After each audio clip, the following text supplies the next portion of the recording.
Si Miggy nagtatanim sa kanyang garden. Sabi ni Kaloy, "O pre, ano yung tinatanim mo?" Sabi ni Miggy, "Seedless na pakwan pre." Sabi ni Kaloy, "Linuloko mo ata ako pre, wala ka namang tinatanim." Sabi ni Miggy, "Pre, wala ka talagang makikita kasi nga seedless, di ba? Mag-isip ka nga."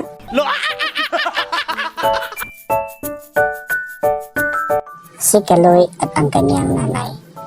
Sabi ni Kaloy, "Nay, alam niyo po ang galing ko kanina sa school."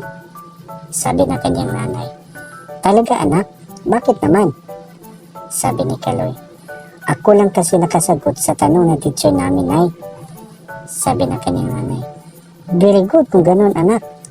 Ano ba yung tanong niya?" Sabi ni Kaloy, "Kung sino daw nagtutong it's ang nanay." Siyempre, sabi ko ako. Pinagsisigawan ko pa nga eh.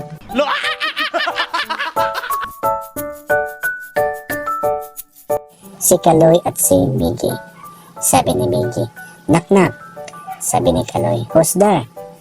Sabi ni Miggy, "Samsung." Sabi ni Kaloy, "Samsung ko." Sabi ni Miggy, "Samsung mga daliri, kamay at paa. Dalawang tenga, dalawang mata, ilong na maganda."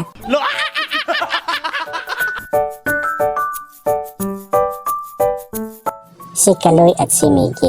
Sabi ni Miggy, "Pre, alam mo ba kung ano ang English ng sayote?"